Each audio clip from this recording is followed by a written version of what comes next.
Under the cover of night, a small vessel is moored as a handful of men gather, conversing intently with their leader. Surrounding them are numerous barrels, each containing the lifeless body of a single victim. Rumor has it that the deceased are sorted in this manner, some destined for coffins, others confined to urns. The mafia boss probes for the exact tally of corpses processed so far. One subordinate replies, confirming there are 33 bodies in total. The boss then commands that the task be completed before dawn. Lost in thought about who judged his fate, a man reflects quietly as the boss puffs on a cigarette and his crew adds chemicals to the barrels to erase all traces. Remaining calm and unfazed, the mafia boss flicks his cigarette ash into the sea below. Once again, a person contemplates his past existence, wondering what kind of life he truly led. Inside one barrel, a seemingly lifeless body stirs faintly, pondering whether it will remain trapped in this grim place. Meanwhile, a security officer briefs his team, introducing a woman known as Snow White. The officer displays her photo, emphasizing that she is their prime target.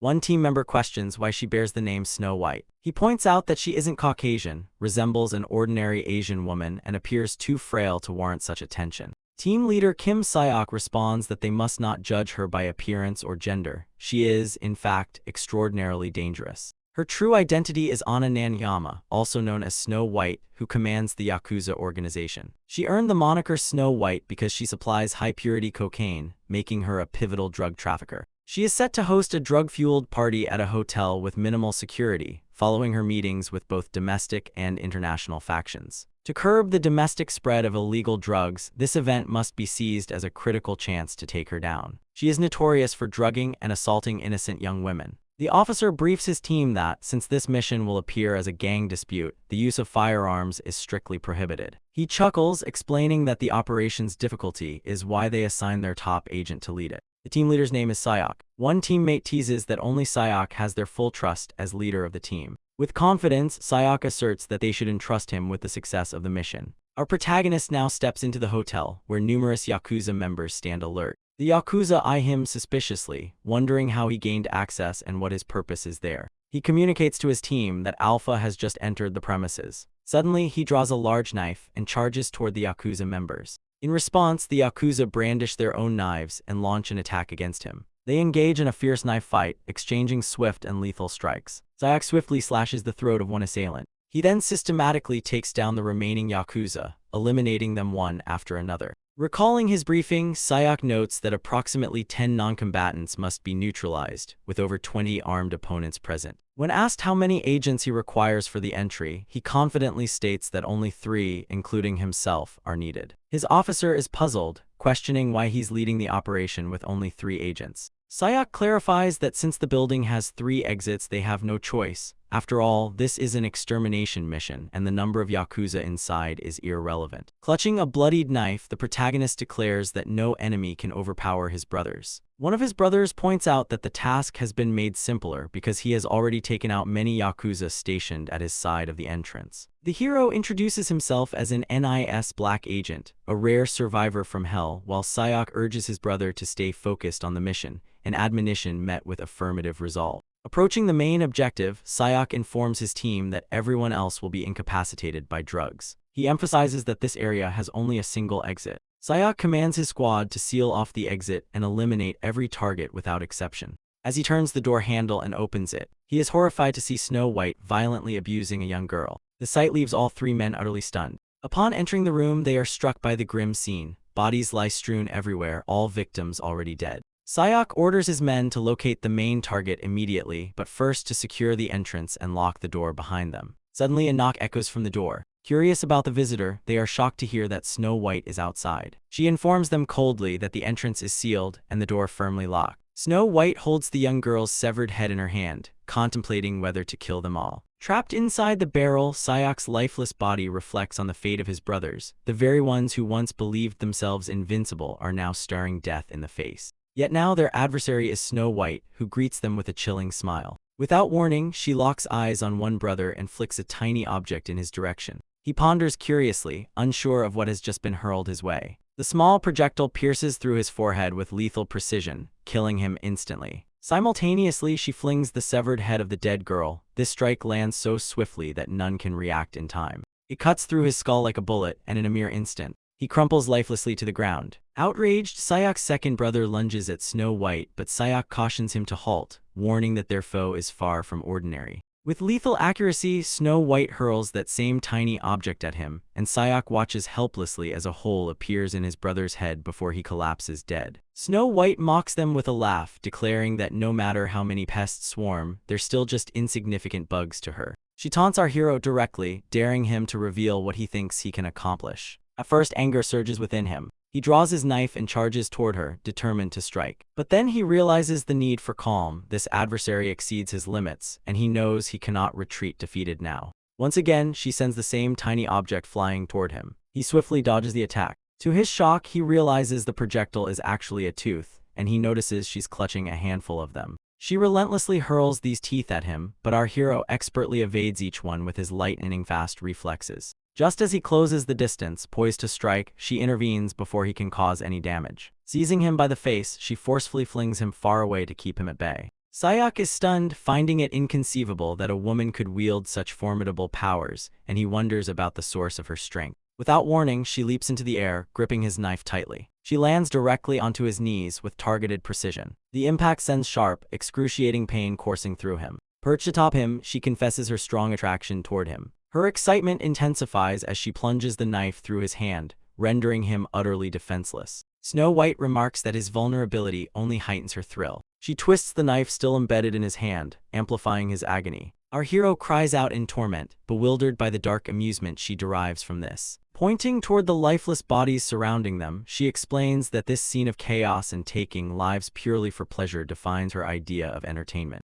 Sayak recoils at that twisted definition of fun, his scream echoing his pain and disbelief. With a surge of desperation, he clamps his teeth down fiercely on her neck. He tears away a chunk of flesh, refusing to surrender. Seizing a sharp shard of broken glass, he drives it deep into her neck, causing blood to gush profusely. Relieved and victorious, our hero watches as she lies motionless, finally subdued on top of him. He believes his revenge is complete, convinced he will survive alone after this ordeal. He addresses his brothers, offering an apology but promising that he will reunite with them soon. To his shock, she regains consciousness. Sayak is baffled by how this is possible and screams out in disbelief. Snow White remarks that despite being human, his ability to bite her neck was remarkably impressive. Terrified, Sayak frantically questions what kind of creature she could be as panic overwhelms him. She tells him not to bother trying to understand, it would be futile for someone like him. She explains that he is the first person of his kind she's encountered, and admits she had hoped he could succeed in this. Without hesitation, she presses the knife deeper into his hand.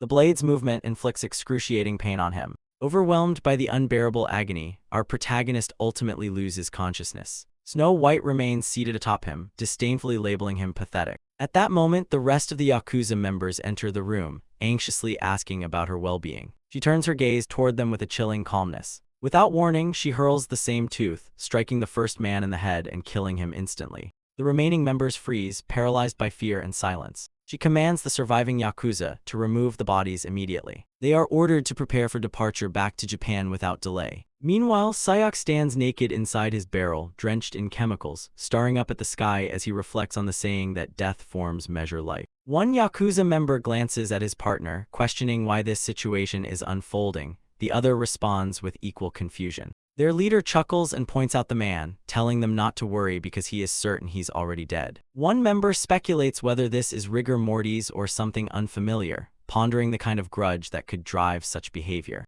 Our protagonist contemplates the consequences of resisting death and refusing to give in. Their leader presses his burning cigarette against Sayak's neck and commands his men to hurry and bury the man, insisting he deserves peace at last. Sayak anxiously contemplates the type of judgment awaiting him. Suddenly, the burn wound on his neck, caused by the cigarette, miraculously closes up. This astonishing recovery catches the boss off guard, leaving him puzzled. Meanwhile, Sayak remains absorbed in thoughts about how his demise will be assessed. The Yakuza leader questions whether Sayak has truly survived. Sayak, however, believes he will earn his evaluation only after avenging that despicable man. He recalls the moment when he and his two brothers were huddled in a hotel room, updating each other on their readiness. Alpha confirms he's clear first, then Charlie, while Sayak orders all field operatives to converge on the primary target, noting they will be under the influence of drugs. He also warns that there's only a single exit from the area. Their mission is to seal off that exit and eliminate every target within. Now standing alone in the hallway, he wonders where everyone else has disappeared to.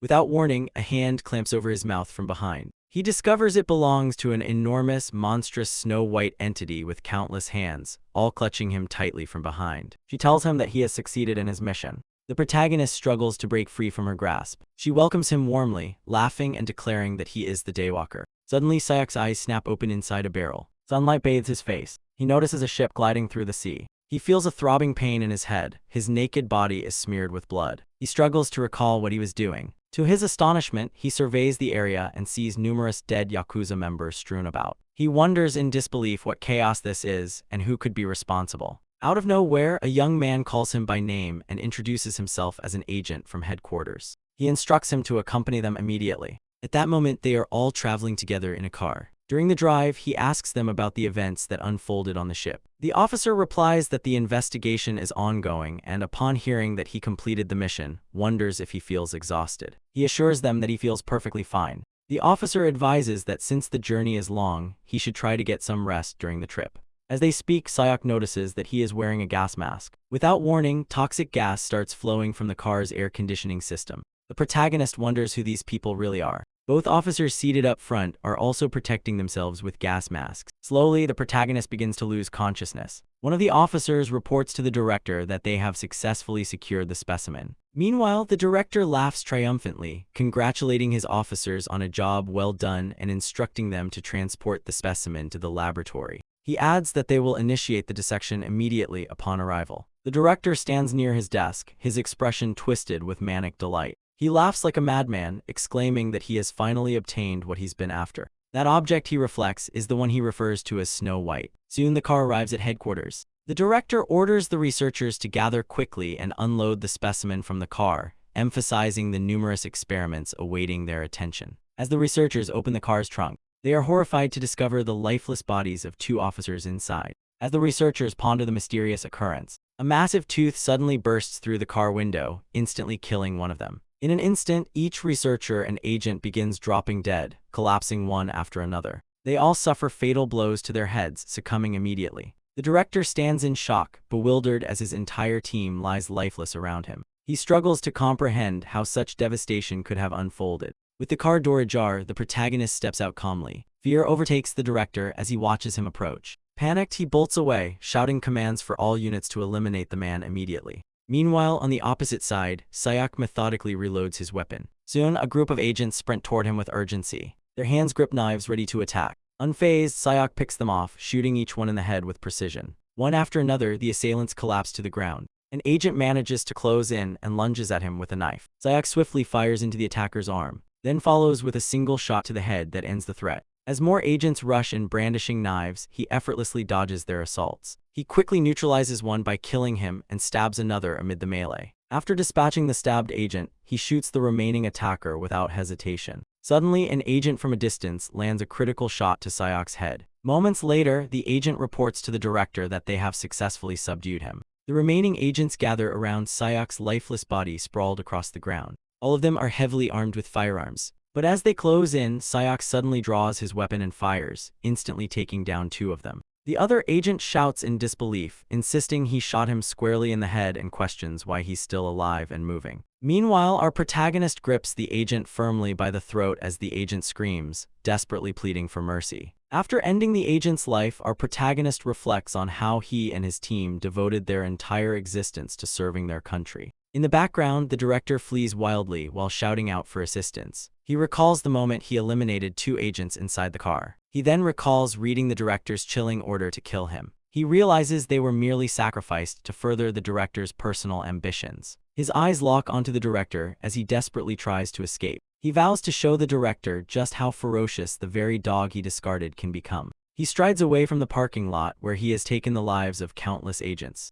Sayak contemplates that he may have faced death 2 or even 3 times before. He remains utterly perplexed by the strange sensations overtaking his body. What he knows without question is that, as an agent, his mission is to gather intel and eliminate threats. The director desperately pleads for calm, promising to explain the circumstances and assist with Sayak's forthcoming promotion. He begs Sayak to lower his weapon. As this plea unfolds, our protagonist shoots the director sharply in the leg. The director continues to plead earnestly, imploring Sayak to pause and hear him out. Our hero cuts him off, bluntly telling him to be silent and demanding answers now. Sayok must know what the director has done to him. The director insists there's been a misunderstanding, but urges Sayok to hear him out fully. Without warning, our hero fires into the director's other leg. He commands the director to stop wasting time with pointless chatter. The director reveals that even if someone dies, they can be revived, their injuries healing swiftly. Notably, some of Snow White's operatives share this ability. Thanks to that cutting-edge technology, those operatives rapidly rose to dominate the Japanese underworld despite being newcomers. The director admits their ambition to acquire that powerful technology for themselves.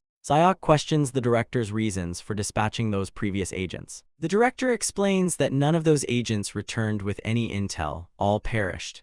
Consequently, the plan was overhauled, replacing those mediocre operatives with a dependable one. That's why Sayok was handpicked for this critical mission. The director continues, noting that once Snow White arrived in Korea, she brought that advanced technology with her. From then on, Sayok wouldn't have to fear injuries, even on the deadliest missions. He praises Sayok's dedication as a team leader and hails him as a true hero. But the hero responds by firing a shot into the director's arm. The director shouts, confused and hurt, reminding him he's revealed everything, so why shoot him now? Sayok questions how the director can call him a hero while secretly planning to use him as a mere test subject. Had the director truly understood the dangers posed by that scoundrel, he would have gathered far more intelligence instead of suffering continued losses. All those deaths were the tragic consequence of the director's insatiable greed. Sayok is convinced his fallen comrades could have been saved if the truth had been known. The director reveals that he possesses unusual powers and insists that those Yakuza thugs are still just human beings. He asserts confidently that he would never be defeated by anyone. He speculates whether these deaths weren't Sayok's responsibility, suggesting they perished because they embarked on a mission doomed from the start. The director points out they were honored with medals posthumously and questions why Sayok is still making a scene,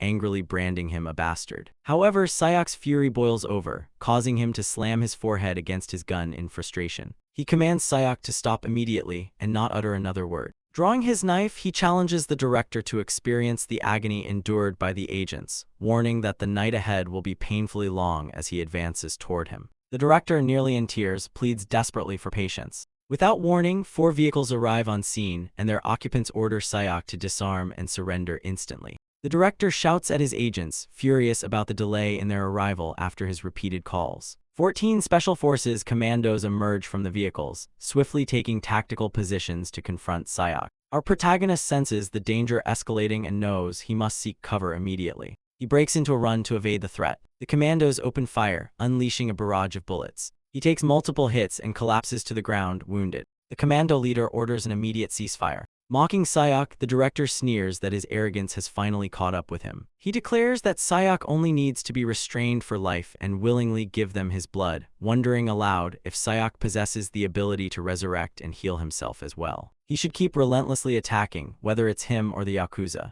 The director sneers, remarking sarcastically that Sayok has really put in the effort, as they prepare to overwhelm him with sheer firepower. Unexpectedly, the director catches the sound of a woman's voice. She peers down from the rooftop, observing them closely, wondering if the man below is Sayok. He immediately identifies her as squad leader Aka. She informs him that the group he just mentioned is indeed the Yakuza. The director shouts an order to eliminate that insolent thug as well. She leaps behind the ranks of the commandos with agility. The commandos exchange bewildered glances, wondering when she appeared. Turning swiftly, she begins slicing through them one after another. She dispatches half of the commandos before springing back up to the rooftop. The commando leader yells a command to open fire immediately. Stunned, they watch as she slices through their incoming bullets with swift strokes of her sword. With blinding speed, she methodically cuts down the remaining members of their squad. In the blink of an eye, she has eliminated most of the enemy force. From a distance, a sniper takes aim and fires at her. She spots the bullet hurtling towards her. With precision, she slices the bullet cleanly in half. The last 2 surviving commandos whisper in disbelief, questioning what kind of supernatural being she could be. After witnessing her deflect bullets and slaughter their comrades, they can't fathom her true nature. Suddenly, she leaps at them with inhuman speed, killing one instantly. Without hesitation, she slashes down the second attacker. Now she strides toward the director, wielding a gleaming sword in each hand. Under the moonlight, both swords shimmer as she advances purposefully. The director repeatedly mutters the word monster in a mixture of fear and disbelief. With a swift motion, she splits his head cleanly in 2 before he can react. She appears before our hero just as he begins to regain consciousness. She questions whether he is Sayak and informs him that Lady Anna has requested his presence. Still seething, our protagonist harshly tells her to leave and insults her with a derogatory term. At this point, the female Yakuza clarifies that she wasn't there to apprehend him. Rather, she declares with a menacing tone that she is here to deliver him to Lady Anna. Suddenly, she lunges at our hero, but he quickly blocks her attack with his knife. She admits that he is highly formidable and impressive. Sayak worries he may have lost too much blood and fears the situation will only worsen as it drags on. At that moment, she strikes again, pressing her assault. He contemplates whether this confrontation is his only option. She lands another blow with her twin swords, telling him he's lasted longer than expected. But she warns him this marks the end of his resistance. Her onslaught continues with unyielding intensity. At last, her sword pierces deeply into his chest, staring down at the blade embedded in him. He seizes her wrist firmly, pulls the sword free from his chest, and retaliates by slashing at her with his knife. Both combatants tumble apart, but he manages to decapitate her with a precise strike. Our protagonist believes that this time, he has truly severed Snow White's head. He succeeds in cutting off her head. However, at the same moment, she slices his arm off. Still, he insists that he has emerged victorious. Feeling his consciousness fading, he senses death closing in once more. Suddenly, the attacker's headless body rises again, praising him as impressive. Our hero is left speechless and terrified at this terrifying sight. He silently watches as she calmly reattaches her head to her neck. Strangely enough, her neck heals itself without any help. She then tells him that Lady Anna would approve of this, but Sayak grows anxious as his body remains completely immobile. She steps onto his chest, pressing her sword firmly against him. She informs him that he has performed admirably and that upon awakening, he will stand before Lady Anna herself. Overwhelmed by fear, he can only stare helplessly at her. Without a word, she drives her sword into his chest and remains poised there. She remarks that by now he should be subdued, considering his blood flow has been severed, yet he remains conscious. She warns him to return before time runs out. Placing her hand on him, she bizarrely enables him to rise to his feet. She tells him that resisting is futile. Despite this, Sayak lunges forward to strike her with a punch. In response, she severs her last remaining hand and taunts him as foolish. She warns that if he continues like this, he will lose all his limbs one by one. Surprised, she watches as his arm regenerates and he strikes her with newfound force. Soon after, his second arm regrows, now thick with powerful muscles. With one fierce blow, he tears away the skin from her arm. She suspects that her skin is regenerating again, but at an extraordinary speed. He launches an astonishingly swift assault, sinking his teeth into her arms. His bite is so fierce that she is forced to sever her arms to break free from his grip. Using magic, she regenerates her severed arms once more. Yet he still holds one of her arms firmly between his teeth, like a wild animal. She fears that if this continues, she will lose everything dear to her. With a sudden leap into the air, she launches a fierce attack against him. She is taken aback when she notices his teeth are unnaturally large and razor-sharp. He howls fiercely like a wolf, his massive, powerful frame tearing his shirt to shreds, leaving her to wonder what creature he could possibly be. Without warning, a bullet strikes him squarely in the head. As she struggles to comprehend the sudden chaos unfolding before her, several armed men emerge, gripping guns tightly in their hands. Among them, a woman steps forward solemnly, invoking Father in Heaven with a heavy heart. They declare that these two are being sent to their doom. The woman locked in battle with our protagonist freezes, frightened as the armed group curses them mercilessly. The striking woman who arrived with her soldiers commands them to open fire on both captives. The soldiers aim deliberately for their legs, following their leader's orders to immobilize rather than kill immediately. Both victims collapse painfully as bullets strike their wounded legs.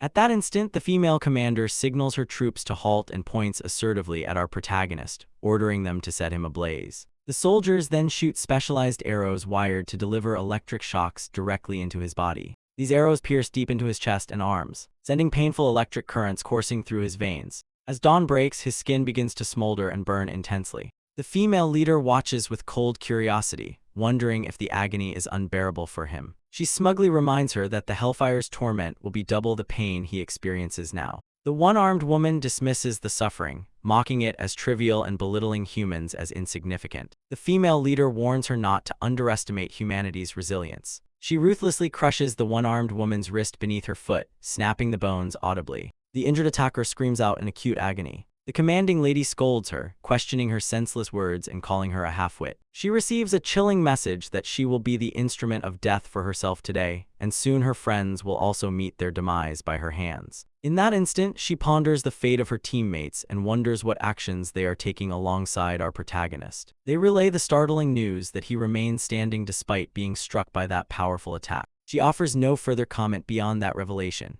She questions why he appears entirely unaffected under the relentless blaze of the sun. The deadly woman assassin concludes this might be her only chance to escape from the perilous scene. Without hesitation, she leaps into action and flees the area. The female leader wonders if he has exhausted his remaining blood supply. Regardless, she remains baffled by how he withstands the intense heat beneath the sun. One of her gunmen questions why this relentless adversary hasn't succumbed despite immediate pursuit. Suddenly, our hero springs forward, launching a surprise attack against one of the gunmen. However, the female boss swiftly retaliates, severing his arm with a precise slash of her sword. Recognizing his heightened danger, she commands her team to retreat from the encounter. She strikes again, swinging her sword fiercely at him. He blocks her attack effortlessly with his arm. She marvels at his resilience as she witnesses his severed arm regenerating before her eyes. He throws a punch her way, but narrowly misses its mark. Surprised yet relieved, she realizes it was fortunate she hadn't eliminated him sooner. At that moment, she channels magical energy, delivering a fiery punch that scorches through his chest. He crashes to the ground, landing far from their position.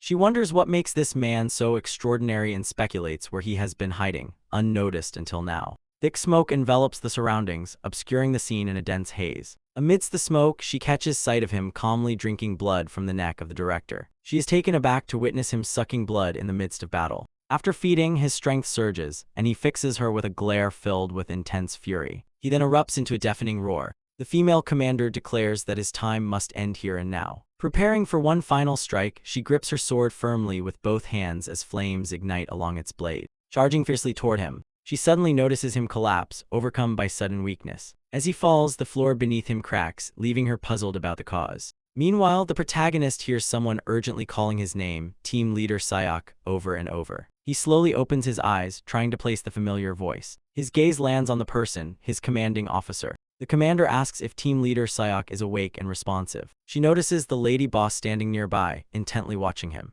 Sayok inquires about the identity of the enigmatic lady boss. He then realizes he is chained to a pillar and questions his current predicament. The lady boss commands Sayok to listen to her words carefully. After evaluating his actions, they have resolved to execute him because he is a vampire. Stunned, he stares at the lady boss, bewildered by her accusation. He wonders aloud why she would brand him a vampire. Mockingly, he tells her not to be ridiculous, insisting such creatures don't exist. She approaches, cups his face in her hands, questioning if she truly understands what he is. He senses what she's about to do. Then she bites her own finger sharply, drawing a few drops of blood from the wound. Upon catching sight of the blood, an intense thirst suddenly overwhelms him. His teeth elongate, and his veins begin to pulse fiercely with newfound energy. His eyes blaze red as he fixates intently on the single drop of blood. Obsessed with the desire to drink that blood, he locks onto her with a wild, uncontrollable stare. At that precise moment, she challenges him, asking if he finally believes what he's witnessing. Our protagonist, still bewildered, questions what on earth has just transpired. The commander admits he struggles to believe it himself, yet the evidence makes it undeniable. He also obtained a video capturing the rampage on the ship, each body exactly as the witness had described. Sayok questions her, incredulous, asking if she truly claims he was the one behind it. The lady boss explains that dispatching a removal mission without understanding who or what Anna really is reckless, especially with these impulsive agents.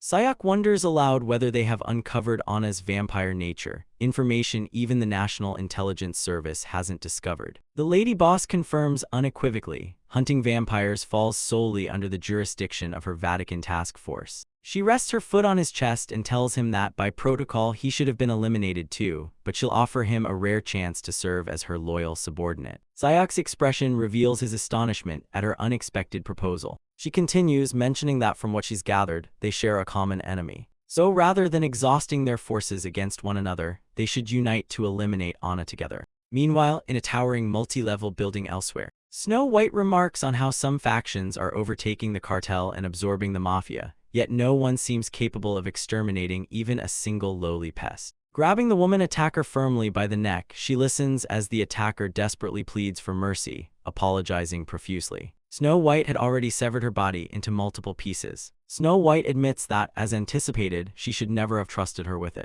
Then she removes her mask, plants a kiss on her lips, and transfers some of her blood into her mouth. Upon receiving the blood, her body begins to regenerate and fully restores itself within moments. Now kneeling before Snow White, she is warned that this is her final opportunity and commanded to bring her what's requested. The woman who had attacked then exits the building. As she walks down the street, another girl observes her silently from a rooftop above. Perched atop the roof, she crouches gracefully like a cat. Our protagonist rides in a car alongside the formidable lady boss and their driver. He contemplates her ultimatum: either perish by her hands as a vampire or become her loyal servant, working with her to eliminate Anna. He recalls his commander's caution to stay vigilant, knowing that regardless of the slain agent's allegiance to the director's faction, they will inevitably come after him too. His facial expression reveals everything he's feeling. The lady boss questions whether it's difficult for him to accept that he's now a vampire. Sayak demands to know why she brought him here in the first place. She explains that without her intervention, every faction would have targeted him, and proposes that joining forces for revenge is the better path. The hero then asks if he can truly place his trust in her.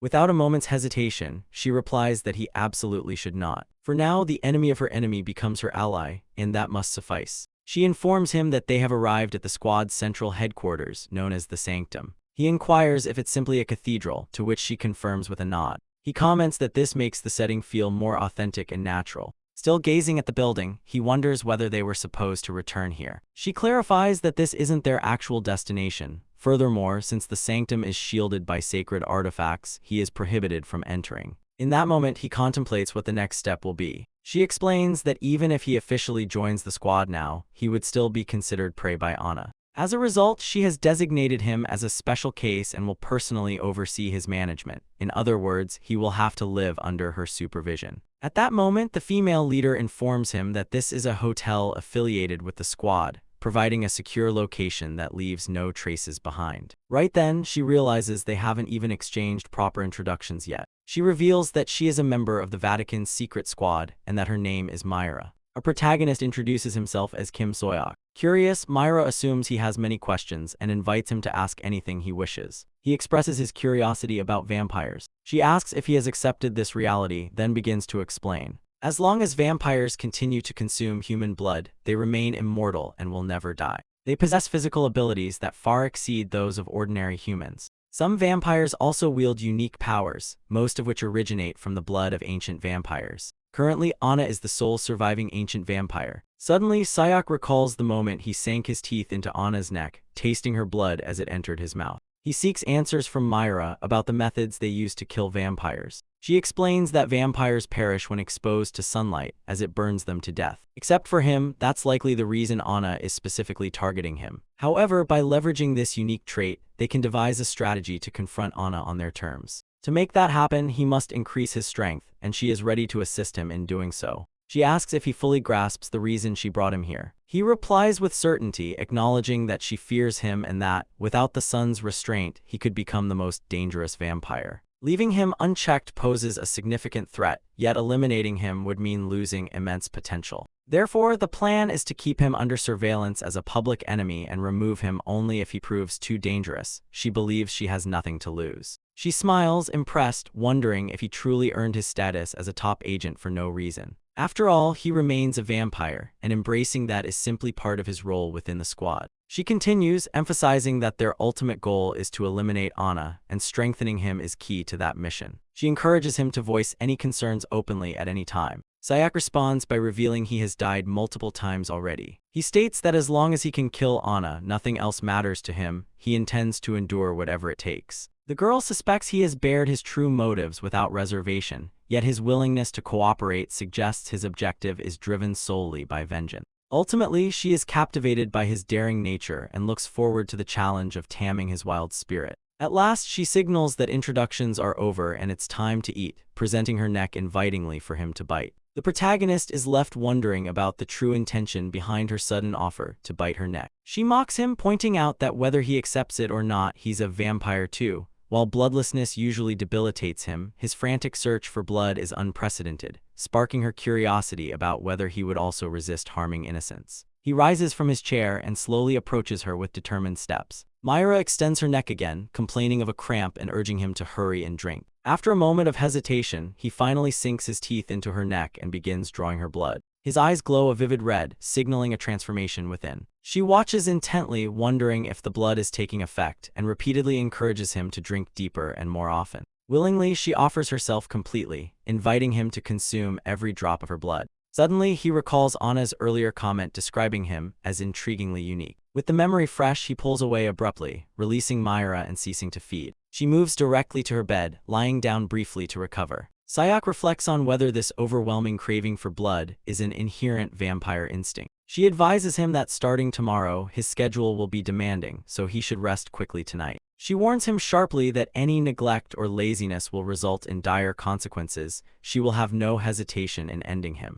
He looks at her intently and asks, curious and uncertain, will he be forced to drink blood like this every single day? All of this serves his quest for vengeance. Although his body has turned vampire, his heart remains steadfastly human. He recalls the tragic fate of his two brothers, who were slain by Snow White. Sayok is certain that he will send that despicable villain straight to hell. Our hero lies down beside Myra, and together they drift into a deep, peaceful sleep. Myra awakens, puzzled to find him lying so close to her side. She wonders quietly to herself why he has chosen to lie right beside her. He notices another room directly across from him and realizes he never mentioned there was a bed there. Despite the circumstances, she finds it unbelievable that he is lying so intimately close to her. As a devout saint, sharing a bed with a man feels somewhat inappropriate to her. She reflects with surprise, realizing she never knew he could be this way. Caught off guard, she fixates on him, suspecting him of lecherous intentions and lustful thoughts. Then, closing her eyes, she silently urges herself to calm her restless mind. At last, she begins to pray earnestly, "Our Father in heaven, hallowed be your name, lead us not into temptation." Suddenly, his hand rests gently on her stomach, sending a tremor of fear through her. She struggles to restrain her feelings, anxiously anticipating what might come next. Later that day, inside the staff room, Sayok and Myra stand face to face as she begins explaining the method to kill a vampire. Knowing that ordinary weapons are useless against vampires, she reveals there are only two effective ways to destroy them: exposure to sunlight, and contact with silver, which causes burning pain upon touch. Using silver weapons to decapitate or pierce a vampire's heart delivers a fatal blow that ensures their demise. She now reminds him that the female assailant had survived back then. Besides that, vampires are indestructible, and she asks if he has any questions before they start the training. He recalls that she mentioned her name is Myra and apologizes for his sleep-talking incident the previous night. Suddenly, she bursts into anger and throws a punch straight at him. He blocks her punch with both hands, puzzled about what she's trying to accomplish. Furious, she warns him to stop wasting time and insists he should have mastered the basics. They must begin immediately. What he really needs is hands-on combat experience against non-human foes, gained through upcoming duels. As a Special Forces operative, he will strengthen his skills, while simultaneously boosting his vampire abilities through blood consumption. Once he acknowledges this, Myra lunges at him again, punches flying, commanding him to fall in line. He effortlessly stops her attack, confident that no human can surpass a vampire's strength.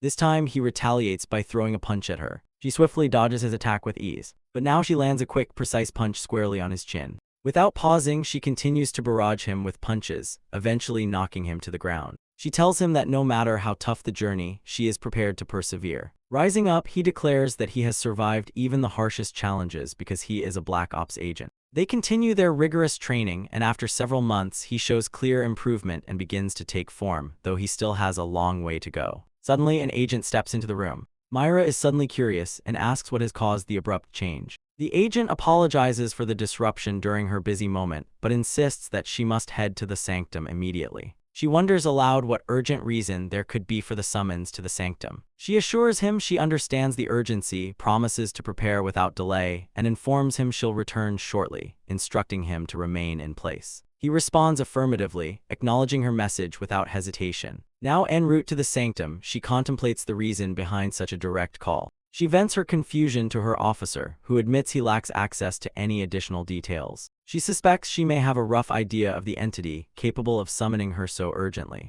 As a car pulls up, she informs her companion that this must be the arrival they've been expecting. The vehicle is a sleek black Mercedes-Benz from which the visitors step out. Perched like a cat atop a tall building, a mysterious girl watches their vehicle intently. After scrutinizing the car briefly, she nods knowingly, convinced she has identified her targets. Her eyes glow with an electric intensity as she calls out the name Kim So-yuk. Myra tells her colleague that only one entity could summon her in such a manner, because she is Bishop Myra. Now curious, she inquires with a superior officer about the reason for his presence at the sanctum, nodding he comes as an envoy straight from the Vatican. The visitor expresses honor in meeting her and thanks her for her diligent efforts, emphasizing that his superiors are always grateful for her work. He is eager to bypass the formal introductions and address the matter directly. He demands to know whether she has brought a vampire along. She is taken aback to discover they are already aware of the situation. Within the vast interior of a grand hotel building, numerous guests fill the lobby seating area. The receptionist greets a newcomer intent on checking in, requesting his identification and inquiring about the size of his group. The man reveals they comprise a sizable party of 200, leaving the receptionist visibly astonished by the number. Without warning, he draws a knife and fatally stabs the man. Instantly, panic erupts among the crowd in the lobby as everyone scrambles to escape. The lead security officer commands his team, declaring he will handle the threat personally while instructing 2 guards to oversee civilian evacuation and maintain communication with the control room. Someone alerts the team leader with a voice wishing him luck in managing the situation. Startled by the voice, he turns around to identify its source. He notices 2 sleek black cars speeding directly toward the hotel's entrance gate. These vehicles crash through the glass doors, invading the hotel lobby. Dozens of Yakuza members emerge from the cars, each brandishing large knives. Only 3 agents stand between themselves and the overwhelming number of Yakuza. The agents confront the intruders, angrily challenging these Yakuza villains for their audacity in invading the premises. The leader swiftly plunges a knife deep into one Yakuza member's chest. He then slashes a wide gash across the attacker. To his shock, the wound rapidly regenerates, healing itself almost instantly. With one swift slash of his blade, the Yakuza mercilessly ends him.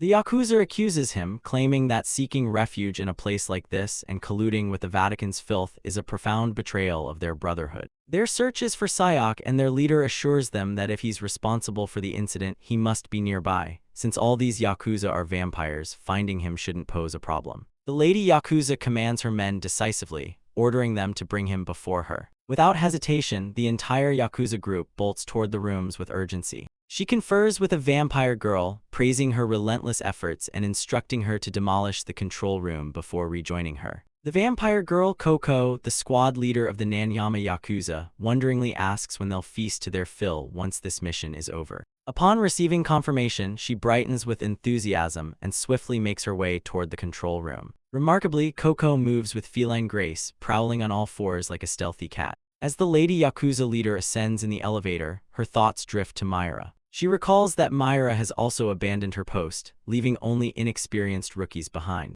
To prevent failure, the Lady Yakuza strategically brought along seasoned subordinates well-versed in this type of operation. But shock overwhelms her when she reaches the 18th floor and finds all of her men slaughtered. Confounded by their swift defeat, she wonders whether a high-ranking bishop might be responsible for this setback. Just as she is lost in thought, a voice suddenly calls out to her, breaking the silence with a familiar phrase, "It's been a long time." Turning around, she's taken aback to find Sayok standing there, unexpected yet unmistakable. He asks if she has been searching for him, breaking the moment with his calm inquiry. Meanwhile, the man inside the church questions Myra, wondering why she has brought a vampire into the Vatican's ranks. He assures Myra that he trusts her judgment and plans to review the details at the upcoming Bishop's Council, but hopes she fully grasps the gravity of her decision. She responds with unwavering confidence and affirmation. She explains that after 3 months of vigilant observation, no threat indicators emerged, and the vampire has meticulously completed the Vatican's rigorous training program. She admits that whether he will lead them to salvation or disaster remains uncertain, yet she has witnessed enough to believe in his potential. Inside the hotel, Sayok confides to the Lady Yakuza that finding her brings him immense relief. He reveals that he, too, has been searching for her relentlessly. He declares his intent to resolve the confrontation with the vampire, whose red eyes blaze with radiant light once and for all today. Enraged, the Lady Yakuza snaps that this is madness, draws her sword, and launches an aggressive attack. To her astonishment, he effortlessly parries her strikes, demonstrating strength far beyond her expectations. Intrigued, she wonders what ordeals or training have forged him into such a formidable warrior. Sayok warns her that he will remember her words exactly as spoken, and that she has long benefited from his mercy. Suddenly, he seizes her by the throat with a firm grip. He effortlessly hurls her to the ground and positions himself over her, asserting dominance. He coldly informs her that this is where her fate ends. Terrified, she freezes as his knife halts mere inches from her eye, compelling her to question why the assault suddenly ceased. Her body trembles uncontrollably, motionless, as she tries to comprehend the strange paralysis overwhelming her. Without warning, a woman enters, flanked by 2 enormous snakes, asking if the man before her is Su-yak. In fact, this is Katerina, squad leader 5 of the Nanyama Yakuza. He wonders if the woman's presence reveals a unique power at play. The Lady Yakuza commands Katerina to quickly subdue him without hesitation. Unruffled, Katarina dismisses the urgency, telling her to relax and insisting she doesn't need orders. As one of her snakes slithers toward our hero, Katarina reveals she intended to intervene all along. Suddenly, one snake coils tightly around the Lady Yakuza, leaving her visibly terrified. Our hero questions whether Katarina's aim is to protect the Lady Yakuza. Meanwhile, the Lady Yakuza is baffled by Katarina's unexpected actions. Katarina calmly explains she acted simply because she chose to. She scoffs, calling him an indestructible plaything. Reflecting on the countless young men she's slain, Katarina contemplates how, regardless of their looks, all men inevitably either perish or lose their allure. She admits she always longed for a male vampire and never expected to encounter one so soon, then orders Suyak to approach her. To his shock, Suyak notices his body moving involuntarily, suspecting a form of mind control. Katarina forces him to grasp her chest and commands him to submit as her eternal servant. From that moment forward, he obeys her will without resistance, forever bound to her control. The Lady Yakuza harshly labels Katarina a prostitute, warning her that Lady Anna would never tolerate such behavior. Katarina replies that she already has and insists that once they secure Sayak, it won't matter. She also reveals that Lady Anna has commanded the elimination of both her and her worthless companion. The Lady Yakuza feels a deep sadness upon hearing this grim news. Her distress stems from the fact that she and Lady Anna share a romantic bond. At this very moment, both the Lady Yakuza and Suyak are ensnared in Katarina's deadly serpent grip. Katarina wonders if she's fainted and how such a seemingly simple matter has dragged on for months. She recalls enduring for so long with her feeble skills and immense effort, bidding a final farewell to the Lady Yakuza. All the while, her snake prepares to consume the Lady Yakuza alive. Suddenly, Coco bursts into the room. She informs the Lady Yakuza that everything has been taken care of. Seeing Ayaka in such a state, Coco's heart fills with sorrow and she asks what happened. Katarina points accusingly at Sayak, declaring that he is the one responsible. Innocent Coco's anger flares, and she immediately lashes out at him. Our hero feels overwhelmed, believing that the number of adversaries keeps rising and that handling this woman alone is exhausting. Katarina assures him there's no need to worry since they've secured Sayak and can return safely to Lady Anna. Still trusting and naive, Coco wonders aloud if Sayak really was the one who hurt Ayaka. Katarina confirms with a grim nod that he is indeed responsible. Although Coco's anger intensifies toward him, she also detects the scent of Katarina's poison on Ayaka. At this revelation, Katarina finds herself somewhat taken aback. In a dim jail cell, a very young girl tearfully voices her fear and longing to return home, desperately calling out for her mother. A very young Coco warmly introduces herself to the child, eager to learn her name. Ayaka recalls the very first time she encountered Coco. At this moment, Ayaka asks Sayak if he's awake and wonders whether she's still able to move. He isn't surprised to learn she remains immobilized. Curious about whether ultra-speed recovery truly makes a difference, she inquires about Coco. He grimly warns her that the situation is dire.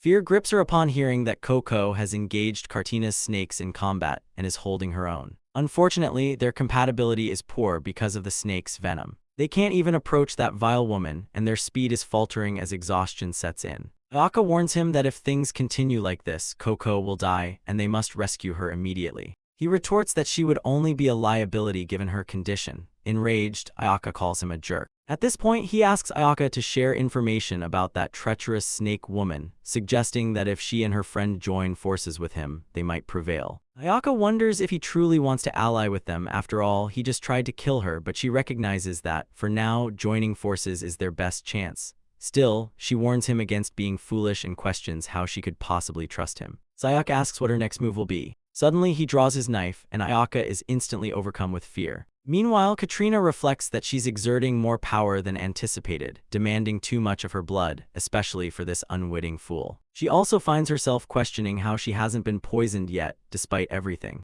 There's absolutely no chance this fool can cleanse her of the toxin. Her naivety is simply overwhelming. While Coco continues to fend off Katrina's snake attacks, Katrina is stunned to realize that Coco's secret is merely holding her breath the entire time. At last, Coco launches her counterattack, sharply inhales and then forcefully hurls Katrina out through the window. Afterward, Coco resumes breathing, confessing that if the battle had dragged on any longer, she would have surely perished. She turns to Ayaka, checking if she's all right and asking where she is. Eventually, Coco manages to locate her. Yet despite all her efforts, she collapses onto the ground in exhaustion. She becomes alarmed upon spotting a tiny snake biting her leg, sensing the venom rapidly spreading through her veins. For a moment, she wonders whether she's been underestimating her adversary far too much. Suddenly, Katrina re-enters through the shattered window, tauntingly asking if Coco just tried to say something. Now that they're face to face, Katrina finds the situation thrilling and decides to ensure that Coco and the friend she's desperately searching for remain inseparably bound forever. Transforming into a colossal snake, she proclaims that Coco will soon reside within the belly of her monstrous serpent. Just as the monstrous snake prepares to engulf Coco completely, Ayaka suddenly appears, swiftly severing the snake's head. Coco is overwhelmed with immense relief and joy upon seeing Ayaka again. Katrina is stunned to watch Ayaka detoxify herself, knowing that only the two of them possess the unique ability to neutralize the poison. She is left wondering how Ayaka manages such a feat. Ayaka recalls the moment she asked Sayak if he wanted to join forces, questioning how she could trust someone who had just tried to kill her. He responds calmly that if she truly feels that way, then there's nothing more he can do to change it. Without hesitation, he slices his own hand with his knife. Ayaka watches, puzzled, unsure of his intentions at that moment. Sayak explains that he once heard the phrase, "The enemy of my enemy is my ally," and for now, that reasoning must suffice. He acknowledges her anger and sense of betrayal, understanding that after giving everything and nearly losing a friend, her fury is justified. At that point, Sayak urges her to drink his blood. Suddenly, Ayaka recalls a childhood memory of Coco extending a hand in friendship. In that moment, Sayak asks if she has ever heard the saying that the most dangerous person is one who has nothing left to lose. Facing such a person, their confrontation becomes inevitable. When Katrina falls, Ayaka and Sayak stand united. An agent rushes toward Myra, urgency etched on their face. He informs her of a critical and alarming development. A large force of vampires has invaded the hotel. Myra is taken aback, stunned by the news. Sayak charges at the snakes, clutching a knife tightly in his hands. Ayaka warns him that she can transform her body into a snake and command other serpents at will. She cautions that if he is bitten by her snakes or inhales the venomous mist, dire consequences will follow. His body would become paralyzed, rigid, and completely vulnerable to control. Luckily, the venomous mist's effects are temporary, but they must quickly close the distance before the opportunity slips away. Our hero relentlessly decapitates the snakes, but their numbers multiply endlessly, overwhelming her efforts. One snake seizes his silver knife in its mouth, leaving him to wonder if it intends to wrest the weapon away from him. A swarm of snakes coils around him menacingly, poised to strike. Suddenly, Ayaka leaps into the fray, cutting down snakes with her sword. She urges him to regain his composure, warning that losing the silver knife alone won't be his undoing. She also reveals that she's using her powers by draining blood, preventing the snakes from multiplying without end. However, this method will sap his energy, though she vows to handle the snakes somehow. Meanwhile, he must hurry to assist Coco without delay. He approaches Coco, informing her that they are now temporary allies. He explains that once he detoxifies her blood, she will need to support both him and their mutual friend. He transfers some of his blood into her mouth, emphasizing that this is the sole path to their survival. The blood revitalizes her, infusing her with renewed vigor and strength. Suddenly, she springs to her feet with newfound energy. She pushes our hero down and settles on him playfully, akin to a loyal dog. Sayak wonders if she's under some control, confident that his detoxification should have prevented that. She informs Ayaka that she has Sayak firmly in her grasp. Ayaka replies that he is no longer their enemy, emphasizing that together they must eliminate Katrina. Upon hearing this, Coco casts a brief, intense glance at Sayak. Then, like a cat stalking prey, she swiftly charges toward the snakes. Katrina muses that using these two girls to locate Sayak was a brilliantly executed plan. She had anticipated that breaking down the poison and reusing it after detoxification would be effective. Her resolve is unwavering. She is determined to claim ownership of Sayak. Meanwhile, Sayak battles her snakes fiercely while directing the girls to press forward as they close in on Katrina. All they need now is to summon just a little more strength and determination. He urgently warns that the poisonous mist is rapidly encroaching. Everyone holds their breath, snapping together to stay close and steady. Ayaka reassures them that the mist will soon dissipate and explains the true purpose behind the smoke screen. Before she can finish, Sayak interrupts, guessing that someone plans to take out one of their own. Ayaka responds, suggesting the likely target, apart from herself, is either the swift Ayaka or perhaps another fighter who relies on her support. Or it could be someone who fights independently but depends heavily on Ayaka's assistance. Suddenly, Katrina materializes directly in front of Coco. She confronts Coco, accusing her of daring to touch her and threatening to kill her first. In a swift attack, her snakes strike Ayaka from every angle. Coco's concern for Ayaka grows as the assault intensifies. Our hero reveals he anticipated this move and knows that if Katrina aims for Coco, one of them is destined to be struck. He urges her to hurry, promising to share his blood before the attacker arrives, but she insists that such a precaution isn't necessary. He presses the urgency of time, insisting she act quickly. Together, our hero and Coco watch helplessly as Ayaka endures relentless snake bites across her body. Suddenly, a knife plunges into her chest. Ayaka's mind drifts back to her childhood. She recalls her mother apologizing as she prepared to obey a man's commands from that moment onward. Her mother had sold her into the drug trade. That man introduced her to a group of new acquaintances. In truth, it was a crimson-colored medicine. By injecting that red medicine, he instructed her to form a close bond with Red. Throughout the process, she endured intense pain. The daily medication experiments were relentless and excruciating. As a result of these drugs, everyone began to behave increasingly strangely. One after another, they all succumbed, plunging the situation into terrifying despair. At one point, she wished it would be better if she simply froze to death right there. While in tears, she encountered Coco behind bars in the jail. She recalled how remarkable Coco was, the only person who could smile even amid such torment. Ayaka found herself laughing alongside Coco. Each day felt like a descent into hell. Yet they endured by leaning on one another, cherishing even fleeting moments of happiness. One day, the doctor ordered his staff to segregate the subjects based on their medication dosage. He directed that the control group be sent to the left, while the experimental group was assigned to the right. Consequently, they were forcibly separated. She remembered the heart-wrenching moment when they cried, calling out each other's names from opposite sides. Ayaka prepared to hand back her jacket, but Ayaka urged her to keep it, promising she would come back to find her without fail. Hearing this, Coco's heart swelled with joy. Several years later, Ayaka was transferred to share Coco's cell. At last, she was reunited with Coco, overwhelmed with happiness to see her alive. Ayaka confided in Coco, admitting she once feared they would never meet again. At that moment, Coco failed to recognize Ayaka when she inquired about her identity. Ayaka responded by telling her that she was someone who simply wanted to be her friend. Overjoyed by Ayaka's rescue, Coco promised to protect her, and together they managed to escape that nightmare. However, they soon confronted a grave challenge. Ayaka was physically fragile, while Coco struggled with mental instability. Together, they devised a plan, questioning what set them apart from humans and whether they deserved to survive, at times even contemplating ending their own lives. But escaping one torment only meant stepping into another, as a new hell awaited them beyond. Determined to prove herself, Ayaka began rigorous sword training, believing she was meant to die and fearing disposal if she failed to meet expectations. Yet she realized that as long as she lived alongside Coco, she couldn't simply leave everything to her, couldn't she even manage to catch a single insect. This was her final opportunity, and the humiliation she endured was unbearable. She recalled the moment Sayak fed her his blood to save her life. She vividly remembered how Lady Anna tore her apart to disgrace her, the sting of betrayal after giving her all, and the agony of losing a close friend. When Sayak extended his blood to her, offering a chance to survive together and escape, a flicker of hope ignited within her. For the first time, someone truly understood her, and ironically, that someone was her enemy, Sayak. To survive, she had soiled her hands countless times, grappling with the knowledge of what was right yet unable to act accordingly.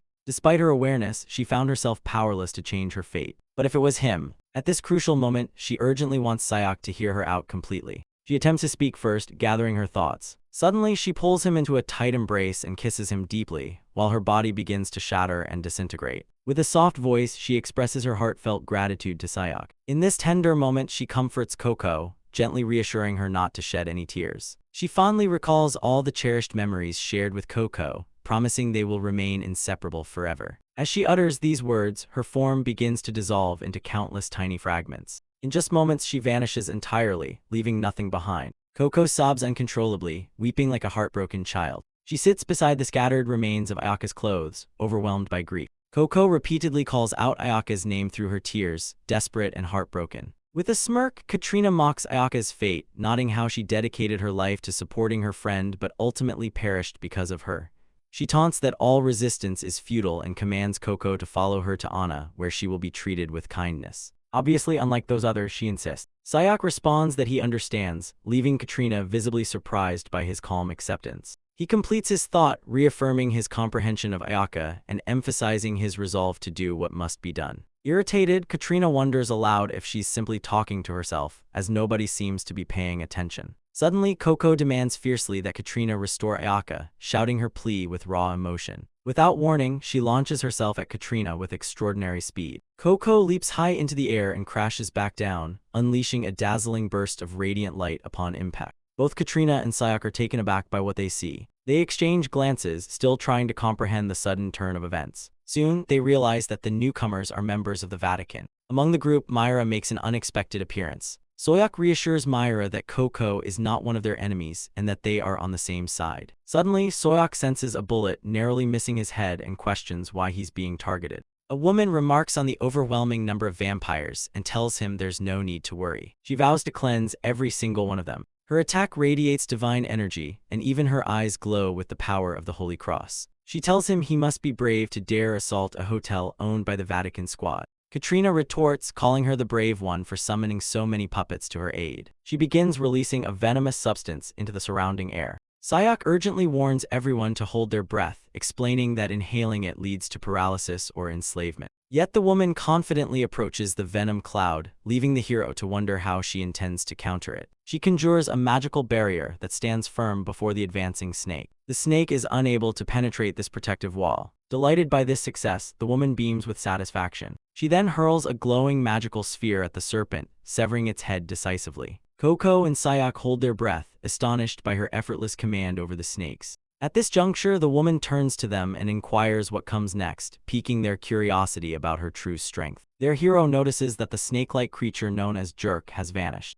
There are no poisonous clouds present, except for the venomous serpent's head. The lady feels sorrowful, uncertain about Katrina's whereabouts. She questions her team members about Katrina's possible location. They confess their ignorance, while one member gently reassures her. The Lady Bishop weeps over the serpent's severed head and Soo-yok comforts her, explaining that it was purposely cut off. He suggests that Katrina might be concealed and have escaped within the serpent's head. Realizing this, she expresses her gratitude toward him. Our hero urges an immediate pursuit to catch up with her. The Lady Bishop points sharply at Coco and Soo-yok, commanding her team to prioritize firing upon them. Without hesitation, Soo-yok grabs Coco and flees as the team opens fire on them. She tells Soo-yok that she will ensure his departure is painless, acknowledging his nature as a good vampire. Quickly taking cover behind a wall with Coco, our hero declares he is not an enemy and allies himself with Myra. The Lady Bishop, poised to strike, dismisses his claim, asserting the Vatican refuses to negotiate with vampires and finds his association with Sister Myra absurd. She unleashes a powerful magical attack against them. Soo-yok realizes this revelation hasn't reached the Vatican yet and contemplates how to prevent conflict. To convince her, Soo-yok references room number 1701. Intrigued, the lady wonders about the significance of this room, recognizing it as the place where she and Myra reside. Upon hearing this, she lowers her weapon and ceases her attack. She is utterly stunned to discover that Myra is living with a man. At this moment, her curiosity piques as she wants to know how long and since when they've been cohabiting. Sayok reveals to her that Myra is wearing black lingerie today. The Lady Bishop is visibly shaken and astonished upon hearing this news. Meanwhile, a car pulls up right in front of the hotel entrance. Myra steps out of the vehicle. She wonders why her two agents' cars are parked here, only to realize they have arrived on a mission related to the vampires. Without hesitation, she dashes into the building. As she runs, she curses the vampires for exploiting her absence, determined that if she allows them to take Sayok, everything will be lost. Upon entering, she urgently questions Sayok whether he heard about the vampire's arrival and demands to know what's happening right now. After stepping into the hall, she spots Sayok and Coco standing to one side. The Lady Bishop stands near them, clearly bewildered, repeatedly muttering that this situation is utterly absurd. Myra probes to understand what she means. They are gathered in room number 1701. She reports that the Yakuza and 3 vampire leaders stormed the room. During the skirmish, one leader was killed, another escaped, and the third was captured. Myra acknowledges they narrowly escaped disaster, emphasizing that had Sayok fallen into Anna's clutches, the consequences would have been catastrophic. He explains that their adversaries had precisely timed her absence and invaded this location, proving their intelligence network is formidable, and this hotel no longer offers any security. Myra acknowledges that they definitely need to relocate and insists they must stay inseparable without a single moment apart. At this moment, Myra and our hero lock eyes, and that intense gaze causes her to blush and smile shyly. Sayok refers to the young man who nearly lost his life. Having faced a single vampire initially, he now confronts 3 simultaneously, and yet he remains alive. This training surpasses normal human limits of strength and speed. It is evident that he has grown more powerful through the continuous consumption of blood. Myra confirms that although he may be somewhat slow now, if he keeps gaining strength like this, he will ultimately be capable of killing Anna. From this point forward, he must not abandon his post recklessly under any circumstances. Myra lashes out at him, questioning whether he would ignore a higher UPS summons. he counters by saying he has urgent information she needs to hear. Her curiosity is piqued, eager to learn what he has discovered. He reveals that, as a vampire, he understands how he can attain the same speed and strength as Anna. She is stunned upon hearing this revelation. He explains that the 7th squad leader of the Nanyama Yakuza, Ayaka, entrusted him with this knowledge. She imparted this crucial information to him just moments before her death. Since a vampire grows stronger the more blood it consumes, he realizes that although his current approach increases his strength, it still won't be sufficient to defeat Anna. However, if the blood in question is that of a vampire, the situation changes entirely. By drinking a vampire's blood, he can absorb the powers they've amassed and, under certain conditions, even unlock new abilities. Myra remains skeptical because the trustworthiness of the information is uncertain, and the specific requirements to gain these powers remain vague. Despite the doubts, Sayaka is resolute, convinced that experimenting with this is unquestionably worthwhile. After actually ingesting Ayaka's blood, he noticed that bullets seemed to decelerate as they approached him. For a brief moment, he was able to tap into a new ability he had never accessed before. It is also said that Anna commands 7 vampires under her authority. At this stage, he fully understands that he must drink the blood of every vampire serving under Anna. Myra grasps this strategy and speculates that bringing Coco was intentional, as Coco is another of Anna's vampires and securing her allegiance could prove advantageous. Coco's temper begins to flare up. While the Lady Bishop encourages Coco to voice her thoughts freely, Sayaka explains that Coco harbors resentment towards Anna for killing her friend, suggesting she might become an ally. Myra finds Sayaka's attitude irritating and questions if that poses a problem. She then reveals that tensions are high because the Bishop's Council meeting is imminent. He expresses curiosity about the upcoming Bishop's Council. She clarifies that this gathering convenes the Vatican's bishops, who primarily discuss the evolving situation concerning Anna's forces. Yet the true focus of this meeting is Sayaka himself. Since his induction into the vampire hunting group, some members have expressed displeasure. However, he need not worry, as her role ensures his position remains relatively secure. As he explained, she brought him here specifically to keep a close watch over him. At this stage, she has begun to place a measure of trust in him. She starts to unbutton her shirt, acknowledging his hard work with a meaningful gesture. Offering her neck as a token of appreciation, she invites him to feed as a reward for his efforts. The Lady Bishop overhears their exchange and is visibly taken aback. Stationed outside the room, the Lady Bishop struggles to believe what she has just heard, her anger mounting. Sayaka questions her, pointing out that she offers this to him daily, and asks what she meant by calling it a reward. Pondering outside the door, the Lady Bishop wonders how she could be providing that to him every single day. Myra remarks that he has evolved since their first encounter. Initially, he struggled to conceal his excitement. Now, however, he approaches it with a relaxed composure and asks her to alert him if it becomes overwhelming. Outside, the Lady Bishop trembles with fear upon overhearing this conversation. Where he once struggled to restrain his excitement, he now handles it calmly. Meanwhile, Sayaka advises Myra to inform him if he grows too overwhelmed. Imagining them engaged in an intimate encounter, the Lady Bishop is bewildered and questions what exactly is occurring between Sister Myra and him. At that moment, she overhears Myra reminding him that earlier he said the more, the merrier, and she suggests calling Lucia too.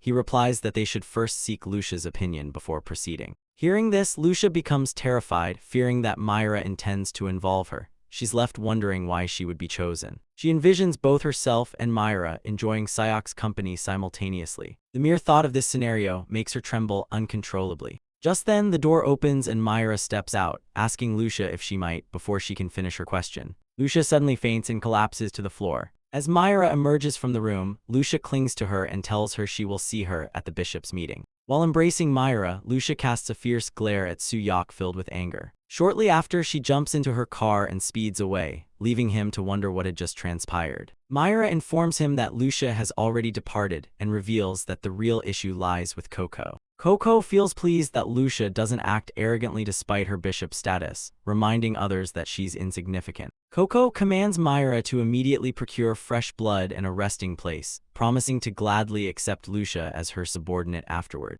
Suddenly, Sayaka strikes Coco, sharply telling her to keep silent. Myra questions whether this approach will genuinely benefit their situation. He reiterates that, as previously explained, he requires vampire blood if they intend to treat her as an adversary. Their only option is to drain her blood before eliminating her. However, if they keep her as an ally, she'll constantly demand sustenance. Given her ability to detect him and her combat prowess, her support could prove invaluable. Myra agrees with the strategy, yet she questions whether he can truly control someone like her. Coco, frightened, hides behind Sayak's legs, puzzled by the expectation that the Vatican would act with such brutality. Myra wonders why Coco treats him kindly. He admits he doesn't understand her motives either. He glares at Myra while glancing down at Coco, who remains concealed behind his legs. He reflects that his rage consumed him after his comrades fell, leading him to kill the director and all the team members who had sacrificed themselves. In truth, he destroyed them entirely. This girl, too, has lost a friend and undoubtedly feels a burning fire of vengeance within. He calls Coco by name, prompting her to look up at him with a gaze filled with affection and trust. He explains to Coco that their plan involves killing her master Anna, and while her assistance would be beneficial, it is not absolutely required. She faces a choice: to die as a vampire or to seek revenge alongside them for her fallen friend. At this moment, Coco must decide between these two paths. After a brief pause, Coco responds that she despises Anna for constantly making things hard for Ayaka, and she harbors even greater hatred toward the Vatican because Myra harmed Ayaka. Yet she cannot forgive the one who took Ayaka's life. If he eliminates that despicable Anna, she pledges to do anything for him. At that precise moment, Sayak turns to Myra, awaiting her response. She agrees to let him and Coco have a conversation together during the bishop's meeting, making them her responsibility from now on. If he loses control or causes harm to anyone, he will be held accountable without delay. Myra immediately feels regret for speaking those words. Inside the bathroom, Coco showers while angrily shouting at the Vatican official, accusing her of deceit and demanding to know how she could subject her to such torment. As Myra rinses her off, she remarks on Coco's strong odor, wondering how long it has been since her last wash. Coco protests that she smells fine, but Myra mocks her, suggesting she must have a poor sense of smell. Myra internally reflects that, as someone who hunts vampires, washing this dog is a task below her usual standard. Sayak reminds her that he previously mentioned the need for vampire blood and encourages her to stay positive, emphasizing that all of this is necessary for the greater good. In his room, Sayak is carefully cleaning his silver knife. Suddenly, Coco darts out like a naked cat, frantic and shouting that Myra poisoned her eyes, begging him to rescue her. While dragging Coco back to the bathroom, Myra questions why he isn't rushing over immediately. Coco continues to cry out for help, but Myra orders her to keep her eyes shut and remain still. Sayak recalls his friends teasing him, calling him Hyung and asking if he's about to get promoted. He replies firmly, telling them to stop using that title and to address him as team leader Sayak from now on. They laugh at him, prompting him to tell them to stop because it's embarrassing. In a playful tone, they ask for a treat, specifically a beef steak, jokingly calling him the only team leader in moments like these. Suddenly, their commander appears, wanting to join in on the treat. His friends quickly inform him that Sayak is already treating everyone to beef. Still annoyed, Sayak reminds them that being a team leader doesn't entitle them to call him Hyung. The commander responds with a smile, saying that once a Hyung, always a Hyung. Sayak reflects on how noisy and lively those times used to be. Meanwhile, Myra continues attending to Coco, instructing her to quickly rinse her mouth and warning her not to eat anything while in the bathroom. After finishing her shower, Myra, exhausted, lies down on her bed, thinking how surreal the situation is. Coco rarely listens to her but faithfully follows Sayak's commands. Whenever Sayak orders her to sit, Coco obediently complies like a well-trained dog. She even dresses herself immediately at his instruction, without hesitation. Afterward, he carefully dries her hair, attending to her as if she were fragile. Myra wonders if Coco's obedient behavior stems from the fact that she previously fought with her friend. She also recalls Coco's words, how she cannot forgive the person who killed Ayaka and that, if that someone kills Anna, she will do anything for them. Myra reflects on how losing something precious and being stranded alone in hostile territory must have made Coco extremely sensitive and guarded. Recognizing this, she realizes she needs to try harder to understand Coco's feelings and experiences. Suddenly, she wakes up from her thoughts. Myra finds Coco quietly drinking blood from her own hand and, puzzled, asks what she's doing.